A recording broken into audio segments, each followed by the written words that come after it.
Your position is no longer essential, he said, with that smug tech bro calm people use right before they walk into traffic wearing VR goggles. Across the table, the CEO gave me that empty smile he practiced in mirrors and investor decks. Behind him, the HR director blinked like a hostage reading off a ransom note. The whole room smelled like vanilla air freshener and cowardice. I didn't say a word, just set my security badge on the table like a poker chip, slid the folder across the glass, and waited for the thank you they'd rehearsed.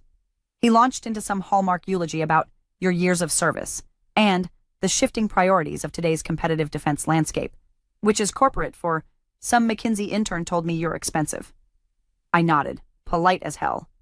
Let the man keep his dignity while he signed his own execution notice. He thought he was pruning dead weight. What he didn't realize? I was the soil, the named security officer, the compliance backbone, the clearance holder whose federal authorization literally propped up the firm's defense charter.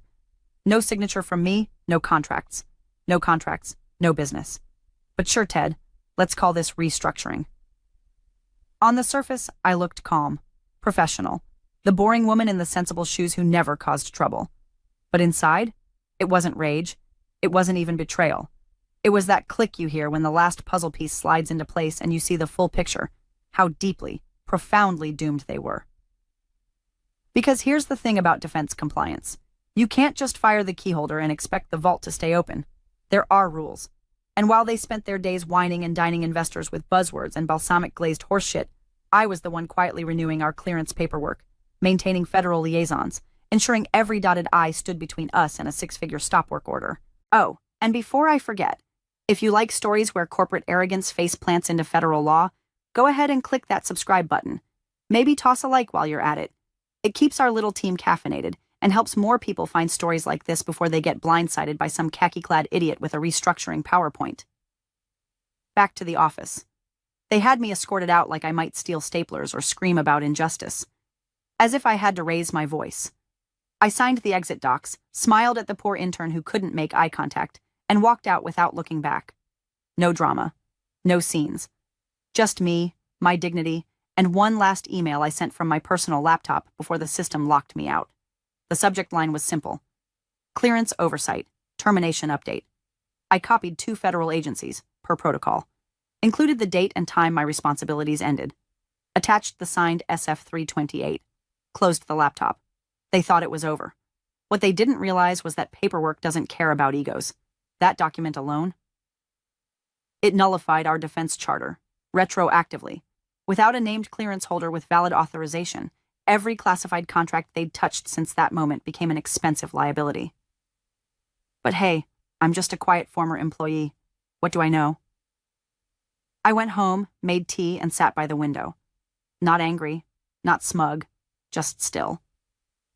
There's a certain peace that settles in your chest when you know a storm is coming, and you're not the one who has to lift a finger to cause it.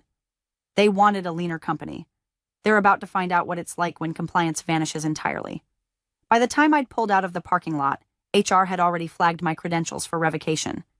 You could feel the desperation in their email timestamps. One at 3:04 p.m., one at 3:07, then another at 3:08 marked urgent, urgent, urgent. They were trying to chase the bullet after they pulled the trigger. IT disabled my login by 3:12, and by 3:20 the building's entire security system had been updated to treat me like a threat. Which is poetic, considering I spent a decade protecting that firm from actual ones. I sat in my car, engine still running, and opened my personal inbox. One new message, just a quiet gray font auto-reply from a DoD address. No emojis, no alarms, just 7 words that snapped like piano wire. Update received. Subject, facility clearance reevaluation. That's when I knew it had begun. You'd think I'd feel triumphant, vindicated, but I didn't. Not then. What I felt was sad. The kind of sad that feels like a slow exhale, like watching a car crash you couldn't stop. I liked my job. I took pride in it, in knowing every policy, every clause, every person I kept out of prison with a well-timed compliance memo. I wasn't the star. I was the scaffolding. And scaffolding only gets noticed when it's gone and someone falls off the roof. I drove home slow, letting the radio talk about something mindless.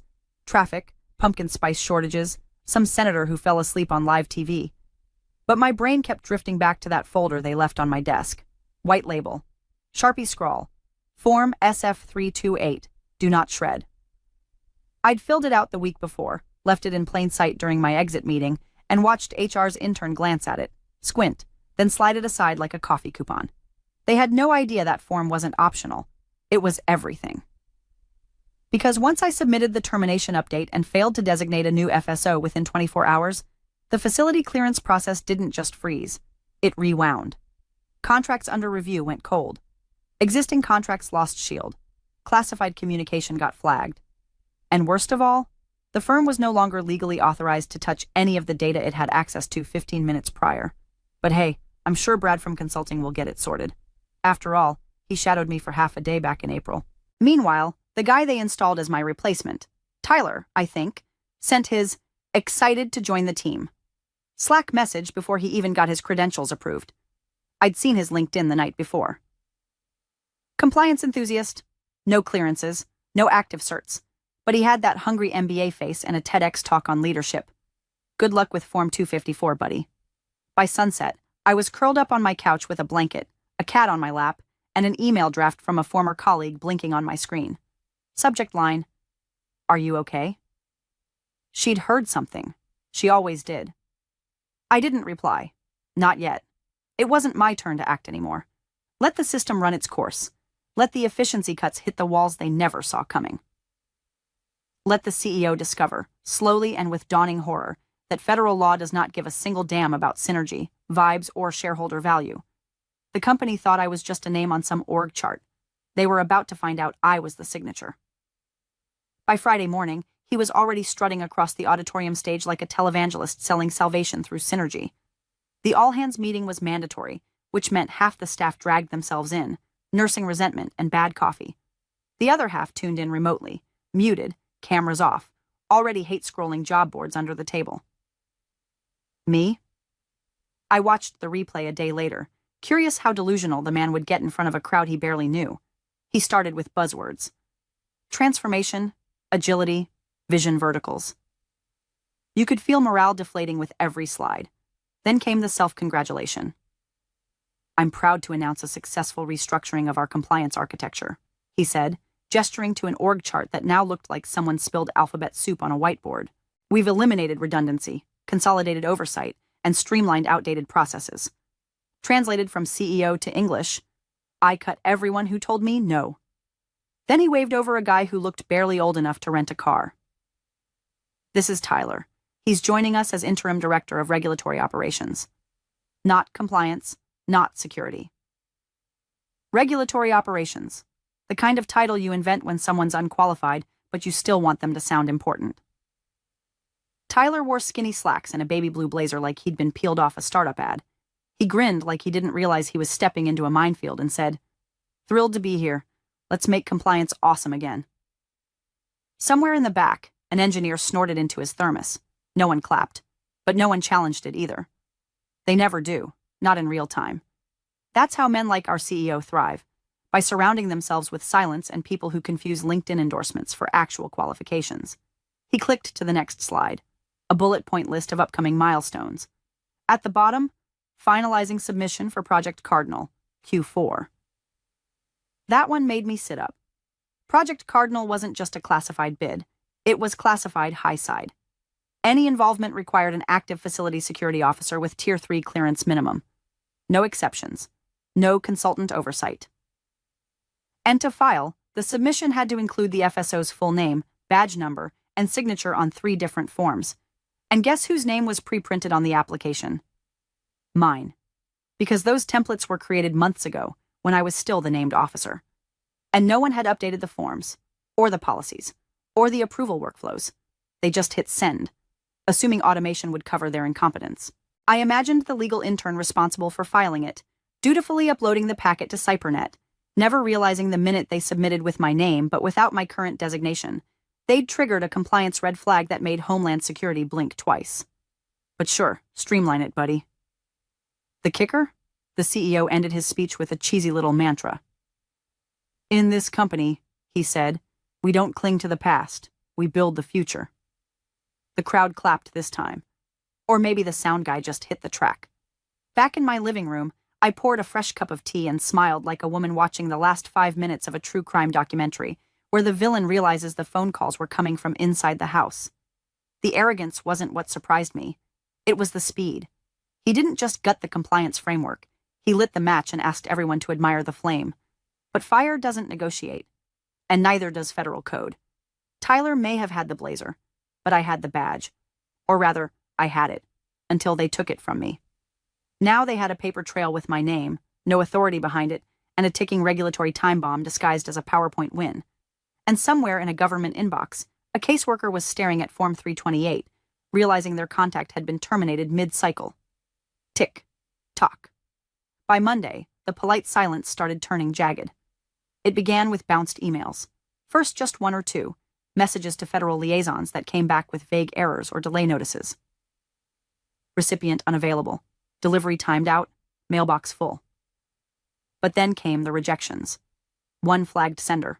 Two marked unverified facility. And a third that straight up read, "Clearance contact not recognized. Do not reply on this channel." Tyler told the team it was probably a firewall thing.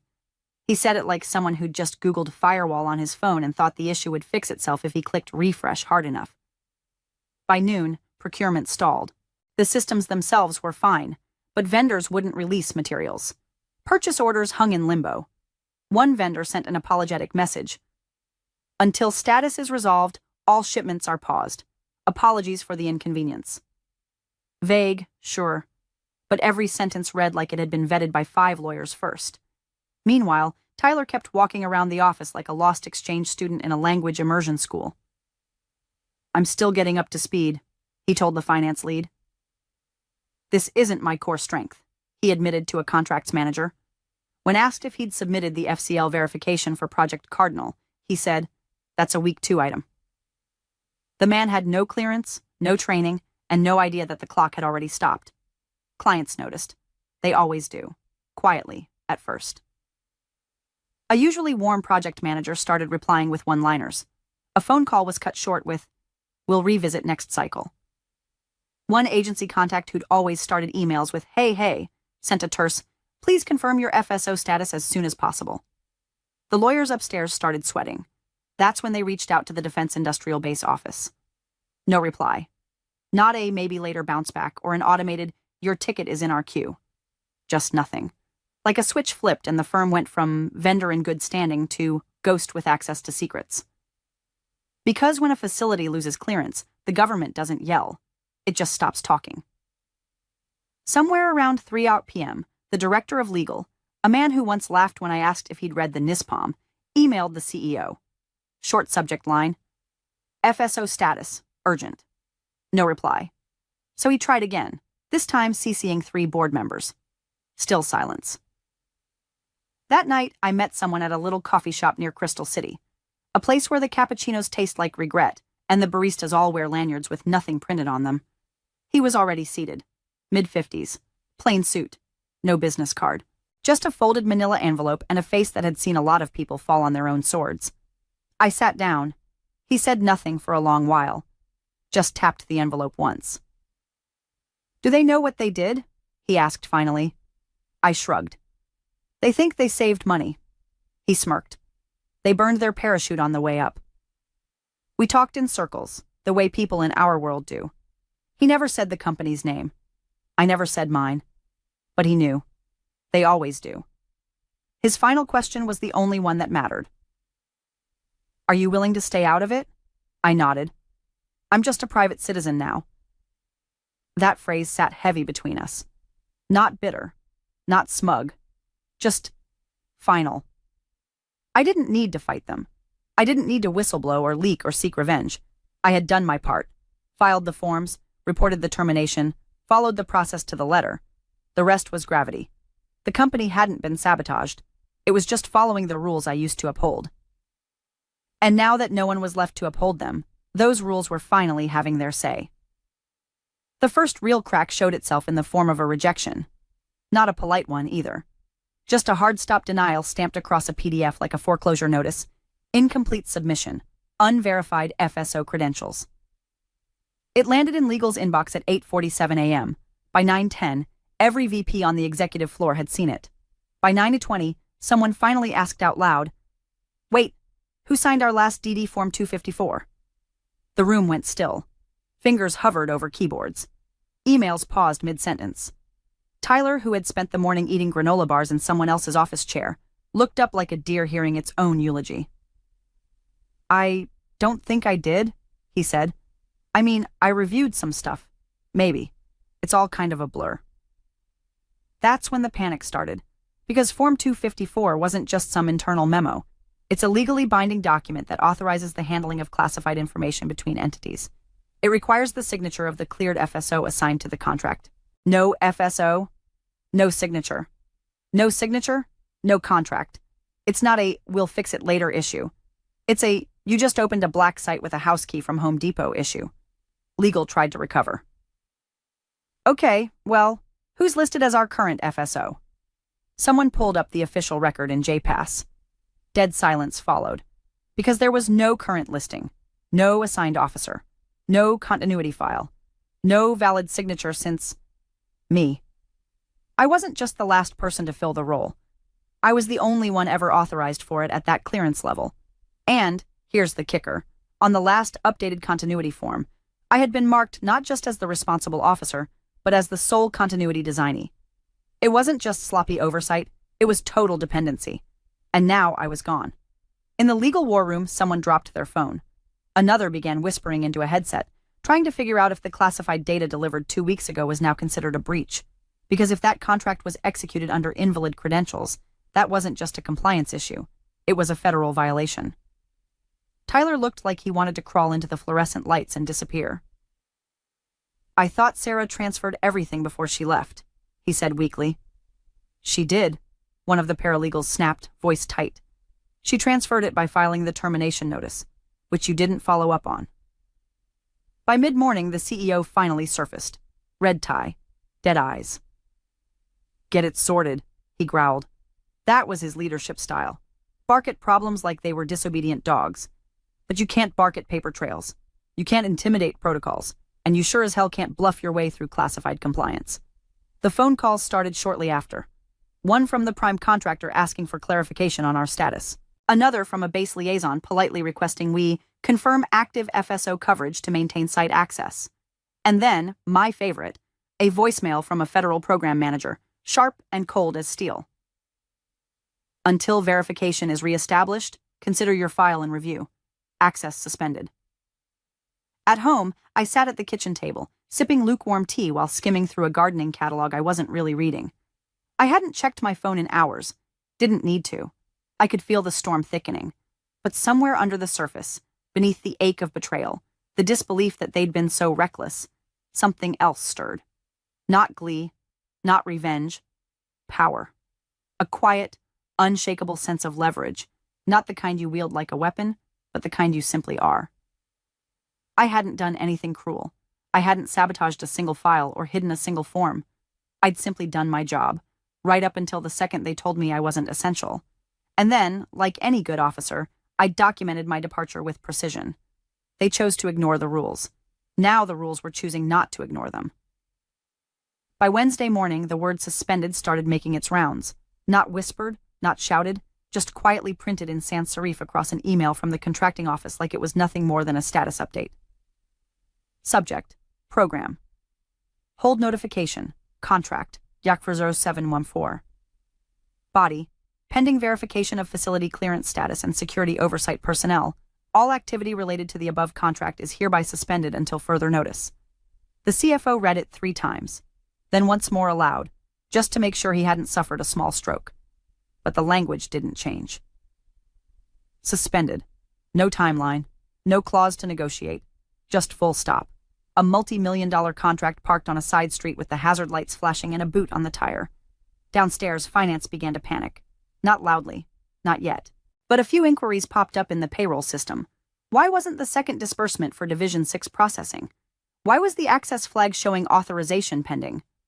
Someone poked around and discovered that without an active FSO designation, the cost code tied to classified labor was invalid, which meant the payment approvals were locked. Automatically. No one could override it.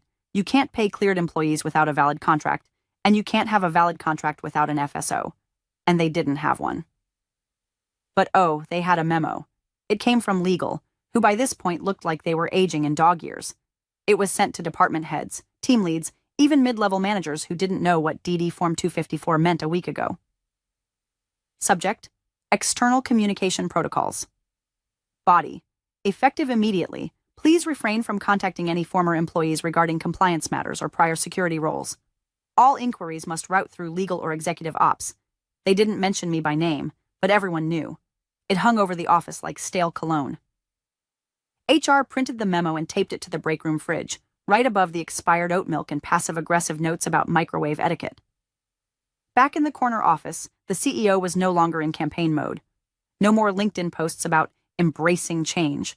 No more team selfies. Just closed doors, muffled phone calls, and the faint smell of panic behind a $90 deodorant. He tried calling in favors. DHS, the contracting office, even some guy from his old consulting firm who used to know someone in the defense sector. Nobody answered.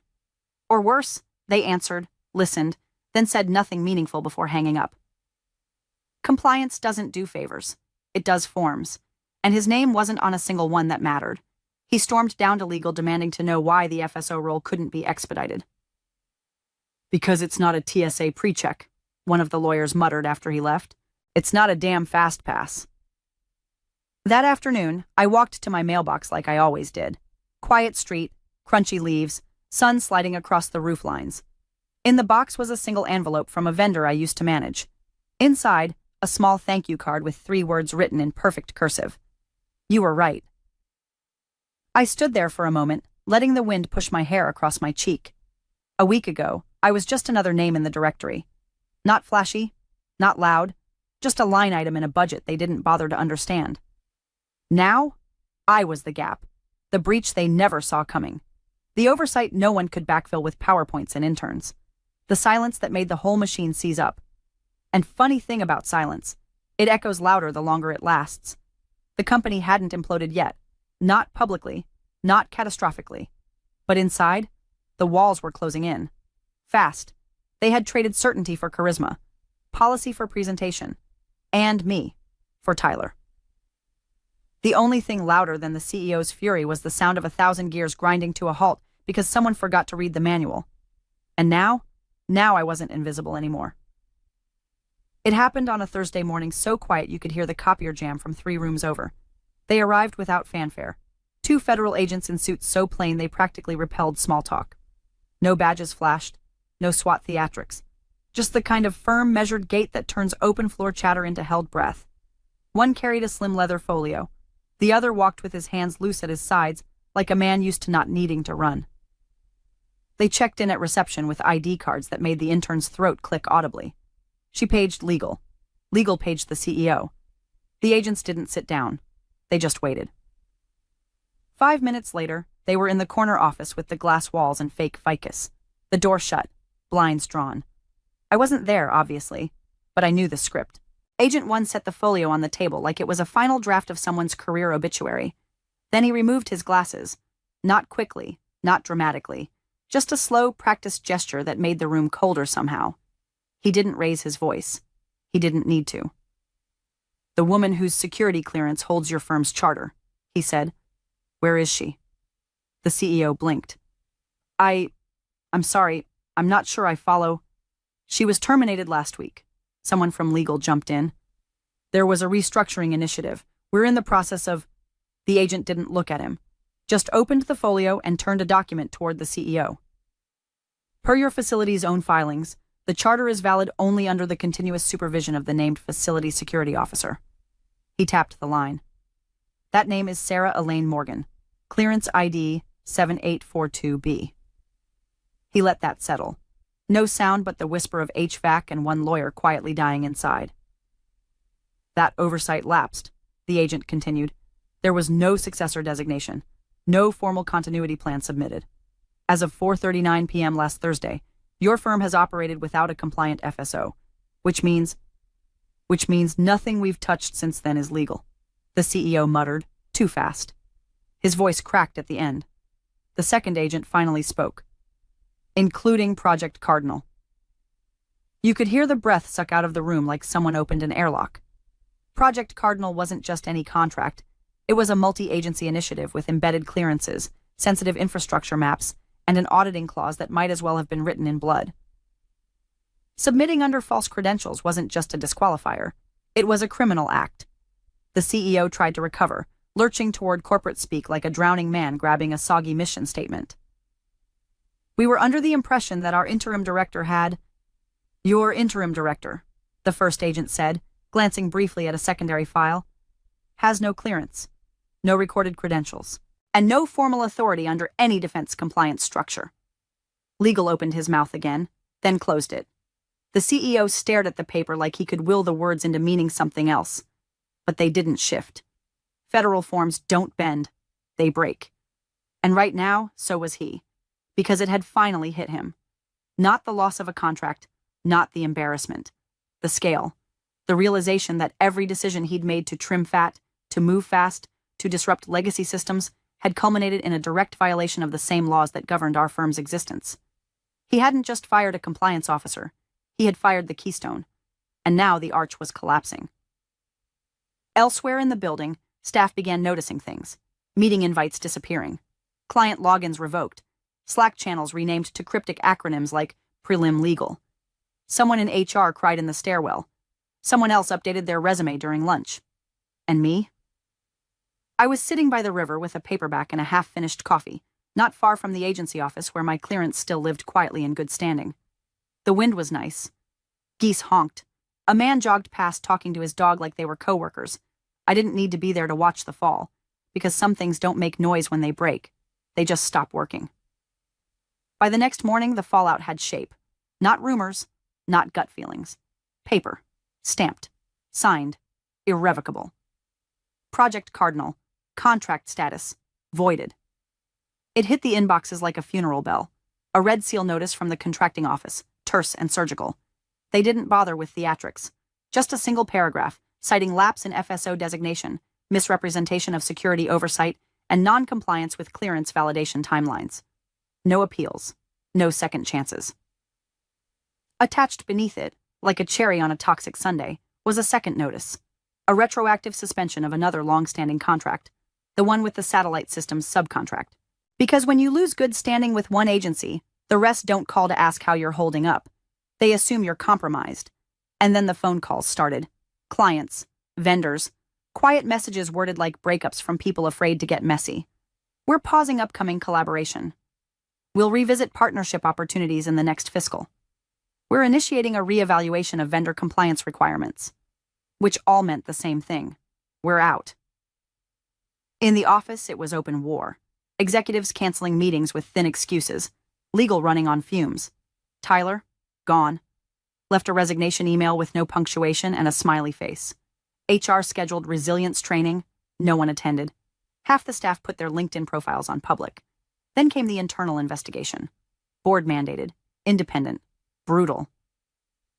Everyone knew who'd kicked the domino, and for a second, it looked like the CEO might try and pull the oldest trick in the corporate survival handbook, blame the woman who left. He stood in front of the board, tired tie, bags under his eyes like carry-on luggage, and opened with the line, "Clearly there was a failure in the transition process."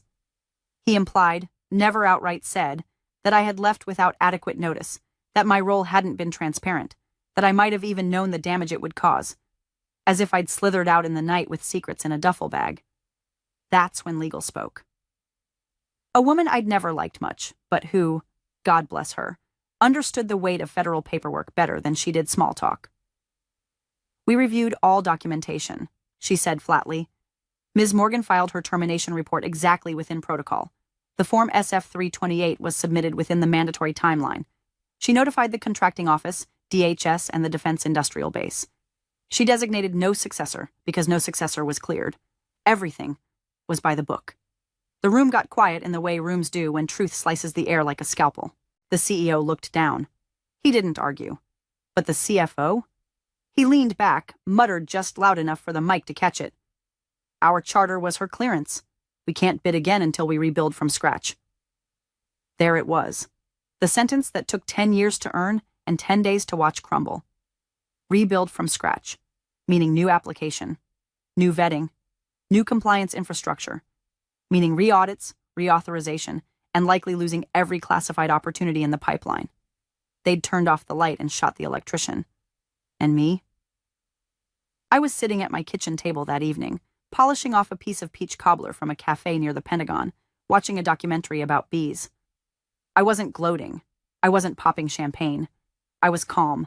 The kind of calm you feel when you walk out of a burning building knowing you didn't strike the match, but you made sure the fire exits were unblocked. I hadn't sabotaged a damn thing. I hadn't leaked. I hadn't plotted.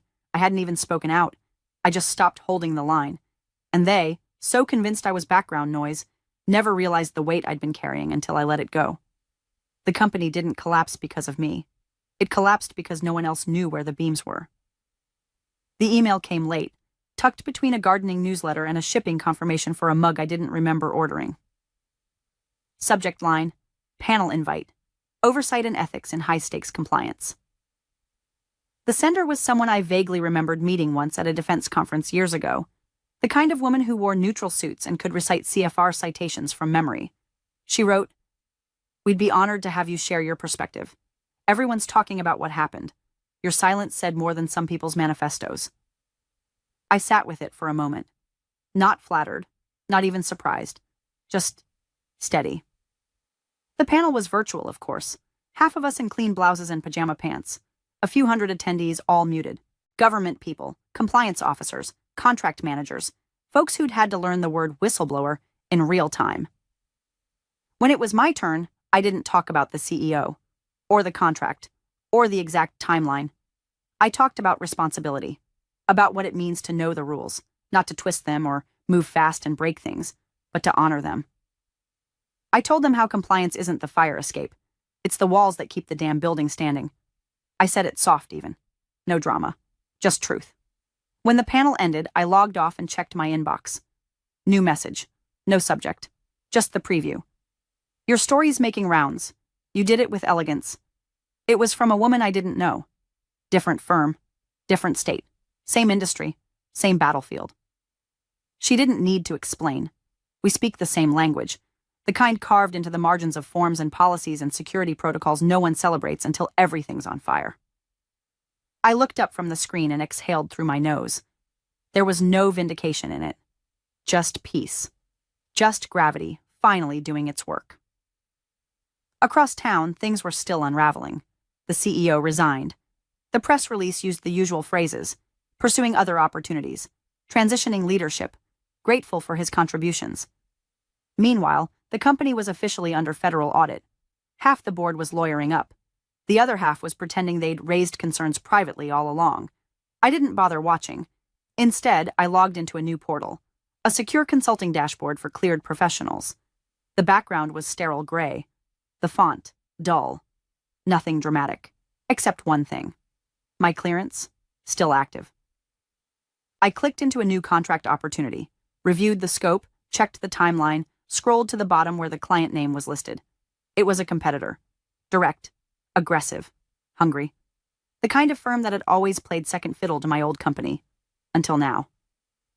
I hovered for a second, then clicked accept. Not to get even, not to spike the football, just to keep doing what I do, quietly, precisely, without fanfare. Because this was never about revenge. It was about consequence. They broke themselves the moment they forgot who held the weight. And me? I just stepped aside and let gravity handle the rest.